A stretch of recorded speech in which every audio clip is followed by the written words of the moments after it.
Captain Zara Blackwood stood on the bridge of the ESS Relentless, trying not to roll her eyes as yet another alien transmission mocked her ship's quaint weapon systems. The message, like all the others, was dripping with the kind of condescension usually reserved for children who still believed in Santa Claus.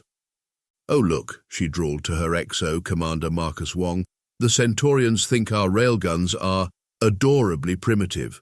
Should we tell them about our pointy sticks too?" Wong snorted, his eyes never leaving his tactical display. "Maybe we should mention our slingshots, really give them something to laugh about." The Relentless was Earth's newest battlecruiser, though you wouldn't know it from the weaponry. While every other species in the known galaxy had moved on to energy weapons centuries ago, humanity had stubbornly clung to their obsolete kinetic weapon systems, rails guns, coil guns, good old-fashioned missiles, the kind of stuff that made other species' ambassadors shake their head equivalents in pitying disbelief. "Captain," Lieutenant Rodriguez called from her communications station, "we're picking up a new signal, strong one. Actually," she paused, frowning at her screen, "it's a whole fleet dropping out of FTL, classification unknown." Blackwood straightened in her chair, coffee mug forgotten in her hand. "Show me." The main view screen lit up with a sight that would have made any other species soil themselves. Emerging from the darkness of space like predators from the depths, came 7 ships of utterly alien design. They were beautiful in the way that venomous creatures often are, all sleek lines and deadly grace, their hulls shimming with an iridescent material that seemed to drink in the starlight. "Well," Blackwood muttered, "somebody's compensating for something." The largest ship alone was 3 times the size of the Relentless, its hull bristling with what were obviously weapon ports. Energy weapon ports, naturally, because apparently projectile weapons went out of style faster than bell-bottom pants. "Mum," Rodriguez said, "they're hailing us, identifying themselves as the Kh'zari Empire's first contact fleet." "Empire, huh?" Blackwood took a sip of her coffee. "No one ever shows up calling themselves the slightly presumptuous Republic or the we're actually quite reasonable Confederation." She nodded to Rodriguez. "Put them through." The alien that appeared on screen was exactly what you'd expect from a species that built ships like floating space cathedrals. Tall, regal, with skin that had the same iridescent quality as their ships. Its face was a masterpiece of evolutionary superiority, with 4 eyes set in perfect symmetry around what was presumably a nose. "Greetings, primitive vessel," the alien began, and Blackwood had to bite her cheek to keep from laughing. They always started with primitive. It was like they all got the same handbook. "I am High Commander Vexithor of the Kh'zari Empire. We have come to grace your sector with our presence and evaluate your species for potential elevation." Blackwood took another slow sip of coffee. "High Commander," she replied with all the enthusiasm of someone receiving a dental bill, "I'm Captain Zara Blackwood of the Earth spaceship Relentless. Welcome to our humble corner of space. I see you've brought friends." "These are merely a small demonstration of our might," Vexithor said, gesturing with one of his 4 arms. "Show off. Our sensors indicate your vessel still employs kinetic weapon systems. How quaint." We had assumed the reports were exaggerated. "Oh no, they're quite accurate," Blackwood replied cheerfully. "We humans are stubbornly attached to our bang-bang sticks and boom-boom tubes. Makes us feel all nostalgic." She could see Vexithor trying to process her tone, his 4 eyes blinking in an unsynchronized dance of confusion. Behind her, she heard Wong trying to cover a laugh with a cough. "Perhaps," Vexithor said slowly, "we should meet in person to discuss your species' potential." "Sounds lovely," Blackwood replied. "We have a saying on Earth, 'Come into my parlor,' said the spider to the fly. Ever heard it?" "I am not familiar with this reference." Don't worry about it," Blackwood smiled. "I'm sure you'll understand soon enough." As the transmission ended, Wong leaned forward. "They didn't scan our auxiliary weapon systems." "They never do," Blackwood replied, finally allowing herself a proper grin. "But hey, who are we to correct their assumptions about our primitive technology?" The massive alien ships loomed in the view screen, their energy weapons charging with all the subtlety of a disco ball in a library. Blackwood couldn't help but wonder if they'd ever asked themselves why humans, despite having access to the same technology as everyone else, chose to stick with their outdated weapons. They were about to find out. The diplomatic chamber aboard the Kh'zari flagship Eternal Radiance was exactly what you'd expect from a species that named their ships like rejected perfume brands. Every surface gleamed with that same iridescent material, making Captain Blackwood feel like she was standing inside a giant soap bubble. The effect was probably meant to be impressive. Mostly, it was giving her a headache. "As you can see," High Commander Vexathor was saying, gesturing at a holographic display with two of his arms while somehow managing to look down all four of his noses at once, "our shield technology renders any primitive kinetic weapons completely obsolete." Commander Wong, standing beside Blackwood, maintained his perfect poker face. "Fascinating," he said, in a tone that suggested watching paint dry might be more entertaining. The hologram showed a Kazari ship surrounded by layers of shimmering energy fields. Vexathor manipulated the display with his lower right arm, zooming in on one section. "Our multiphasic barrier system can detect any incoming projectile and generate a counter-frequency wave that simply—" He made a dismissive gesture. "Dissolves them." "Dissolves them," Blackwood repeated flatly, like soap on grease. A crude analogy, but essentially correct. Vexathor's smile showed too many teeth. "Which is why we find it so charming that your species insists on maintaining such outdated armaments." Behind them, Lieutenant Rodriguez was doing an admirable job of appearing to take diplomatic notes while actually playing space Tetris on her datapad. Blackwood had specifically chosen her most unimpressed-looking crew members for this meeting. "Tell me," Vexathor continued, "do you humans also still use combustion engines for your ground vehicles?" "Only on the weekends," Blackwood replied. "For fun, you know how it is with antiques." The sarcasm sailed right over all four of the aliens' eyes. This is precisely why the Kh'zari Empire has chosen to graciously offer Earth protection. Your species clearly requires guidance to reach its full potential. Blackwood shared a look with Wong that spoke volumes, most of them containing words their mothers would disapprove of. They both knew what the scans had shown about those impressive shield systems. The same vulnerability that every energy shield they'd encountered had a vulnerability that humanity had discovered centuries ago and had kept very, very quiet about. "Protection," Wong said slowly. "How generous. And what would this protection cost us?" Vexathor's personal shield shimmed as he moved, casting rainbow patterns across the chamber. "Merely your complete integration into the Empire. All military assets would be placed under Kazari control, of course, for your own safety." "Of course," Blackwood muttered, "because nothing says we come in peace like demanding control of our military." "You misunderstand," Vexathor said, his tone shifting from condescending to sharp. "This is not a negotiation. We've analyzed your capabilities. Your weapons are centuries behind ours. Your ships, while quaint, pose no threat to our superior technology."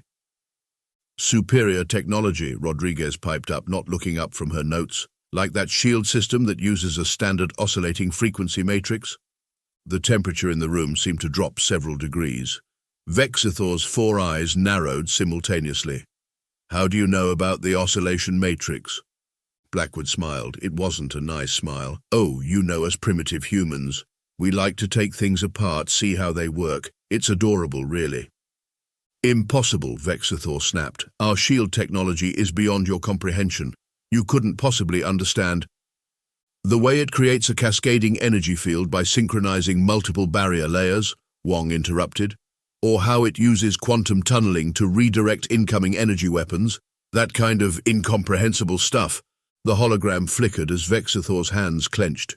"You will surrender your military assets to the Empire within one planetary rotation," he said, all pretense of diplomacy gone. "Or we will demonstrate exactly how ineffective your primitive weapons are against our superior technology." "One planetary rotation," Blackwood mused. "That's about 24 hours in primitive human time, right? How considerate of you to use our measuring systems." "This is not a joke, Captain." "Oh, I don't know." Blackwood stood, straightening her uniform. "I think it's pretty funny that you assumed we kept using kinetic weapons because we couldn't figure out energy weapons. Has it occurred to you that maybe, just maybe, we might have a reason?" "Your threats are as primitive as your weapons," Vexathor snarled. "The Empire will not be mocked by a species that thinks throwing metal very fast is the height of military technology. You know what they say about assumptions, High Commander." Blackwood turned to leave, then paused. Oh, wait, you wouldn't know that saying either. Here's one you might understand better. Pride comes before a fall. You have 23 hours and 42 minutes remaining, Vexthor called after them as they walked out. Choose wisely. Back aboard the Relentless, Rodriguez finally looked up from her datapad. I got to level 47 in Space Tetris. Good use of diplomatic time, Blackwood approved. Also, did you see his face when you mentioned the oscillation matrix? All four of his eyes looked like they were going to pop out, Wong chuckled. Think they've figured out yet that we've known about the shield weakness for centuries? Blackwood settled into her command chair, watching the Kh'zari ships through the view screen. Their shield systems were gleaming like cosmic Christmas trees, broadcasting their vulnerability to anyone who knew what to look for. You know what the really funny part is, she said. They're so convinced of their superiority, they haven't even noticed we're not running away. 23 hours and counting, Wong reminded her. Should we tell them we've already moved our fleet into position? Nah, Blackwood grinned. Let's let them enjoy their superiority complex for a few more hours. Besides, I want to see their faces when they figure out why humanity never bothered upgrading to energy weapons. The Kazari ships loomed in the viewport, their shields shimmering with all the subtle menace of a disco ball at a funeral. In 23 hours, they were going to learn a very important lesson about making assumptions, and Blackwood was going to enjoy every minute of it. The first plasma bolt from the Kazari fleet lit up space like a cosmic fireworks display gone wrong. Captain Blackwood watched it streak past the Relentless's bow with all the concern of someone watching a kid with a water pistol. Oh no, she deadpanned. Whatever shall we do against such terrifying technology? Lieutenant Commander Rex Chen's voice crackled over the comm from the weapons control center. Should I start screaming in terror now or wait for their second shot? Maintain protocol, Chen, Blackwood replied, fighting back a grin. Remember your training. Proper terror requires at least 3 enemy shots. The Kazari ships moved in perfect formation, their energy weapons creating a light show that would put Vegas to shame.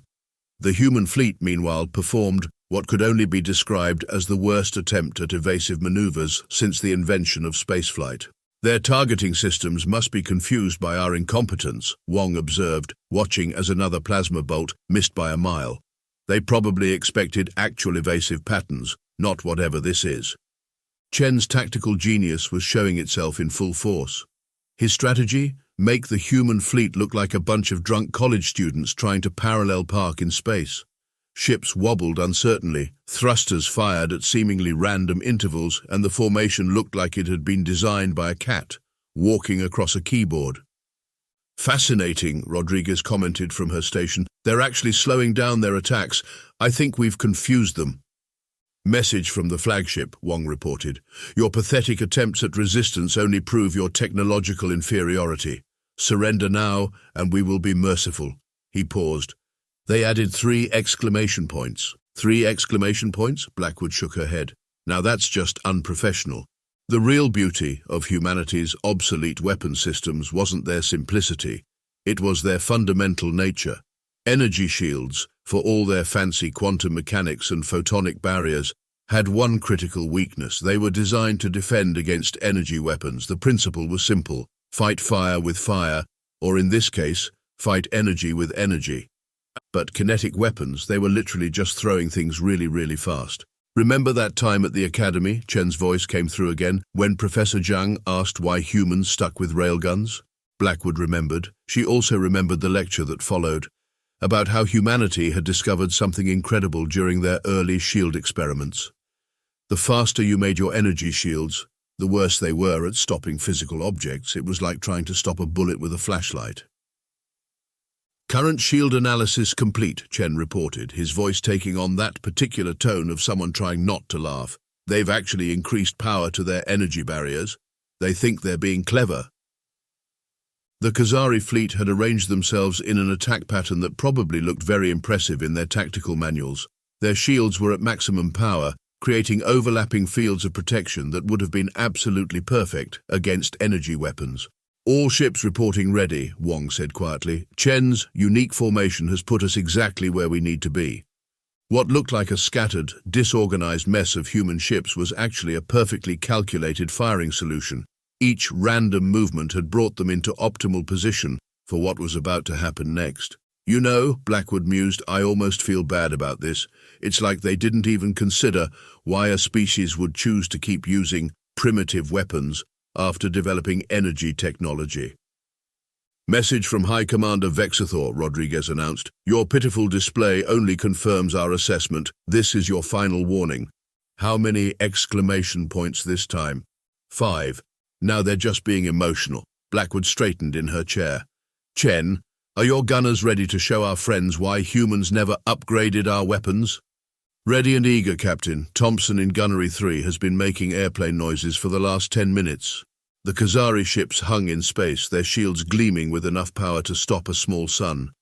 They had positioned themselves perfectly to defend against energy weapons they assumed the humans must be hiding. After all, no advanced species would actually choose to use primitive kinetic weapons, right? You know what the best part is? Chen said as the railgun capacitors charged silently across the fleet. They still think we're the backward ones. All that technology, and they never once wondered why every human ship they'd ever encountered still carried obsolete weapons. Blackwood allowed herself a small smile. In about 30 seconds, the Kazari were going to learn a very expensive lesson about making assumptions.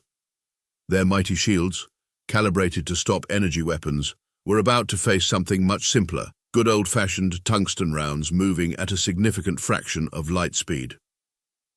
All ships, she said calmly, execute Chen Maneuver Alpha. Let's show them why sometimes the old ways are the best ways. After all, humanity hadn't kept their railguns because they couldn't figure out energy weapons. They'd kept them because they worked. Fire, one word spoken calmly, and the void of space lit up with what could only be described as humanity's finest moment of "I told you so." The ESS Relentless shuddered as her railguns unleashed their payload. Across the human fleet, primitive weapon systems roared to life. There was no energy signature warning, no fancy light show, just hundreds of tungsten rounds suddenly existing in one place and very much wanting to be somewhere else. Very, very quickly. The first round hit the Kh'zari flagship's shields at roughly 30% the speed of light. The barrier, tuned to disperse energy weapons, tried to respond, the key word being tried. It was like using a soap bubble to stop a bullet. Oh! High Commander Vexathor's voice crackled across all frequencies, a single syllable packed with the sudden understanding of someone who had just realized they'd brought a lightning rod to a gunfight. Oh no! The transmission cut off as the first salvo tore through their flagship's command center. The mighty shields, which had been proudly displayed in that diplomatic hologram just hours ago, might as well have been tissue paper. Status report, Blackwood called out, watching as Lieutenant Commander Chen's precisely calculated firing solutions played out like a deadly ballet. Their shields are attempting to reconfigure, Wong reported, not bothering to hide his grin. They're trying to adapt to kinetic impacts. Unfortunately for them, Chen's voice cut in, they'd need about 300 years of weapons development experience to do that effectively, which, coincidentally, is exactly what we have. The human fleet's formation, which had looked so chaotic and random, suddenly revealed its true purpose. Each ship was perfectly positioned to exploit the gaps in the Kazari shield harmonics that appeared when their barriers tried to shift from energy to kinetic defense. You know what the really beautiful part is, Rodriguez commented, watching her tactical display. Our targeting systems are actually more advanced than theirs. We just package them with primitive delivery methods. She was right. While the Kazari had focused on making their energy weapons more powerful, humanity had perfected the art of hitting things very precisely with very fast objects. The result was playing out before them like a cosmic demonstration of why you should never judge a book by its cover, or a species by their apparent technology level. Their second battlecruiser just lost primary power, Wong reported. Apparently having a tungsten round pass through your reactor core at relativistic speeds is bad for system stability. Who knew? Engineering principles are funny that way, Blackwood mused, watching as another Kazari ship's shield matrix collapsed. Chen, how's our ammunition status? Oh, we've got plenty, Chen replied cheerfully, though I don't think we'll need it all. Thompson's actually keeping score in Gunnery 3. He's turned it into a competition. The Kazari fleet's perfect formation had devolved into chaos. Ships tried to maneuver, but Chen's firing solutions had predicted every possible escape route. It was like watching a chess master spring a trap 20 moves in the making. "Incoming transmission," Rodriguez announced. It's mostly screaming, but I think they're trying to surrender." "Their shields are actually making it worse," Chen observed. "The energy they're pouring into them is creating harmonic resonances that are guiding our rounds right to their critical systems. It's like they designed their defenses specifically to fail against kinetic weapons." A Kh'zari cruiser, attempting to power up its jump drive, took a spread of rounds through its engine section. The resulting explosion was technically silent in space, but everyone on the bridge could swear they heard a satisfying pop. "Message from the remaining Kazari ships," Rodriguez reported. "Please cease fire. We miscalculated." She paused. No exclamation points this time. "Miscalculated," Blackwood repeated. "That's one way to put it." "Chen's status?" 5 of their 7 ships are effectively neutralized. The remaining 2 have dropped their shields entirely. Probably the smartest decision they've made all day. Thompson is disappointed. He was 2 hits away from beating Gunnery 2's score. The battle, if you could even call it that, had lasted less than 3 minutes. The mighty Kazari fleet, with all its advanced energy weapons and superior technology, had been systematically dismantled by what they had dismissed as primitive weapons. "You know what the real irony is," Wong said, reviewing the battle data. "Their ships are actually incredibly well designed. Against energy weapons, the entire civilization developed along a single technological path and never considered alternatives. Whereas humanity," Blackwood added, "kept every weapon that worked and didn't care if it looked primitive. Sometimes the simple solution is the best solution." "Captain," Rodriguez cut in, "we're receiving a priority transmission from the surviving Kazari ships. High Commander Vexathor, his second-in-command would like to discuss terms." "Put them through," Blackwood ordered, straightening her uniform. "Let's be professional about this." The image that appeared on screen showed a distinctly disheveled Kazari officer. All 4 of his eyes were wide, and his iridescent skin had taken on a distinctly pale hue. "The Kh'zari Empire," he started, then swallowed hard. "The Kh'zari Empire requests an immediate cessation of hostilities and—" another pause, "and would like to formally apologize for any misconceptions about humanity's military capabilities." "Misconceptions," Blackwood repeated slowly. "You mean like assuming that just because we use kinetic weapons, we must be technologically inferior?" The officer looked physically pained. "We may have been somewhat hasty in our assessment." "Somewhat hasty," Wong muttered, "like calling a supernova a warm day." Blackwood leaned forward in her chair. "Here's what's going to happen. You're going to take your surviving ships and return to Kazari space, and you're going to tell everyone you meet why humans still use primitive weapons." Of course," the officer agreed quickly. "Though, may I ask one question?" "Go ahead." "Your energy weapon technology, you do have it, don't you? You just choose not to use it." Blackwood smiled. It was not a comforting smile. "Would you like a demonstration?" "No." All 4 eyes widened further. "No, that won't be necessary. We'll be going now." As the transmission cut off, Chen's voice came through again. "Thompson wants to know if this means the competition is over. He was really hoping to beat Gunnery 2's score." "Tell Thompson there'll be other opportunities," Blackwood replied. "Something tells me word of this is going to spread, and not everyone will learn from the Khazari's mistake." "Human nature being what it is," Wong observed, "there's always someone who needs to learn the hard way." "True," Blackwood agreed, watching the surviving Khazari ships limp away.